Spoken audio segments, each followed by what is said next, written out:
नमस्कार प्रिय दर्शकों, कैसे हो। उम्मीद करता हूँ कि आप सब अच्छे होंगे। एक बार फिर से हमारे YouTube चैनल पर आपका पुनः स्वागत है। एक बार फिर से नई वीडियो लेकर आपके सामने हाजिर हूँ। आज की वीडियो में मैं आपको बताऊंगा कि हवन में आहुति देते समय क्यों कहते हैं स्वाहा। तो प्रिय दर्शकों, वीडियो के अंत तक बने रहना और हमारे YouTube चैनल को सब्सक्राइब कर लेना ताकि आगे की वीडियो आप तक पहुंच सके। तो आज की वीडियो बहुत ही ज्ञानवर्धक है, इसीलिए वीडियो को अंत तक जरूर देखें। अग्निदेव की दाहिका शक्ति है स्वाहा। अग्निदेव में जो जलाने की तेज रूपा शक्ति है वह देवी स्वाहा का सूक्ष्म रूप है। हवन में आहुति में दिए गए पदार्थों का परिपाक कर देवी स्वाहा ही उसे देवताओं को आहार के रूप में पहुंचाती है। इसीलिए इन्हें परिपाककारी भी कहते हैं। सृष्टि काल में परम ब्रह्म परमात्मा स्वयं प्रकृति और पुरुष इन दो रूपों में प्रकट होते हैं। ये प्रकृति देवी ही मूल प्रकृति या परम्बा कही जाती है। ये आदि शक्ति अनेक लीला रूप धारण करती है। इन्हीं के साथ अंश से देवी स्वाहा का प्रादुर्भाव हुआ, जो यज्ञ भाग ग्रहणकार देवताओं का पोषण करती है। स्वाहा के बिना देवताओं को नहीं मिलता है भोजन। सृष्टि के आरंभ की बात है। उस समय ब्राह्मण लोग यज्ञ में देवताओं के लिए जो हवनीय सामग्री अर्पित करते थे वह देवताओं तक नहीं पहुंच पाती थी। देवताओं को भोजन नहीं मिल पा रहा था, इसलिए इन्होंने ब्रह्मलोक में जाकर अपने आहार के लिए ब्रह्मा जी से प्रार्थना की। देवताओं की बात सुनकर ब्रह्मा जी ने भगवान श्री कृष्ण का ध्यान किया। भगवान के आदेश पर ब्रह्मा जी देवी मूल प्रकृति की उपासना करने लगे। इससे प्रसन्न होकर देवी मूल प्रकृति की कला से देवी स्वाहा प्रकट हो गई और ब्रह्मा जी से वर मांगने को कहा।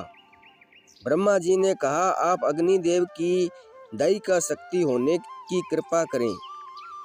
आपके बिना अग्नि आहुतियों को भस्म करने में असमर्थ है। आप अग्निदेव की गृह स्वामिनी बनकर लोक पर उपकार करें।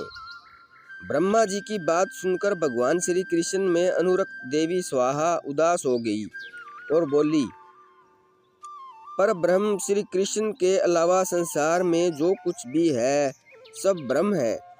तुम जगत की रक्षा करते हो। शंकर ने मृत्यु पर विजय प्राप्त की है। शेषनाग संपूर्ण विश्व को धारण करते हैं। गणेश सभी देवताओं में अग्र पूज्य हैं। यह सब उन भगवान श्री कृष्ण की उपासना का ही फल है। यह कहकर वे भगवान श्री कृष्ण को प्राप्त करने के लिए तपस्या करने चली गई और वर्षों तक एक पैर पर खड़ी होकर उन्होंने तप किया। उनकी तपस्या से प्रसन्न होकर भगवान श्री कृष्ण प्रकट हो गए।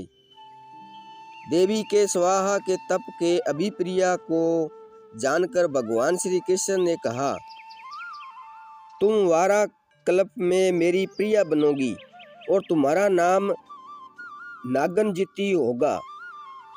राजा नगनजित तुम्हारे पिता होंगे। इस समय तुम दाहिका शक्ति से संपन्न होकर अग्निदेव की पत्नी बनो और देवताओं को संतृप्त करो। मेरे वरदान से तुम मंत्रों का अंग बनकर पूजा प्राप्त करोगी।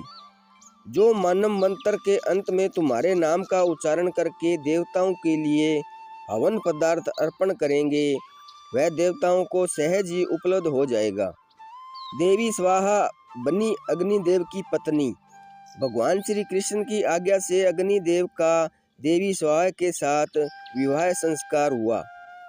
शक्ति और शक्तिमान के रूप में दोनों प्रतिष्ठित होकर जगत कल्याण में लग गए।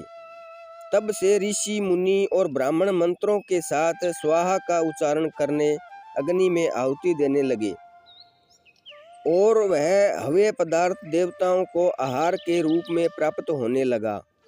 जो मनुष्य स्वाहा युक्त मंत्र का उच्चारण करता है उसे मंत्र पढ़ने मात्र से ही सिद्धि प्राप्त हो जाती है।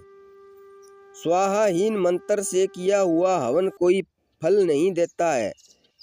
देवी स्वाहा के सिद्धिदायक 16 नाम हैं। स्वाहा, वहिनी प्रिया, वहिनी जाया, संतोषकारिणी, शक्ति, क्रिया, कालदात्री, परिपाकारी, ध्रुवा, गति, नारददायिका, दहन क्षमा, संसार सारूपा, घोर संसार तारिणी, देव जीवन रूपा, देव पोषण कारिणी। इन नामों के पाठ करने वाले मनुष्य का कोई भी शुभ कार्य अधूरा नहीं रहता है।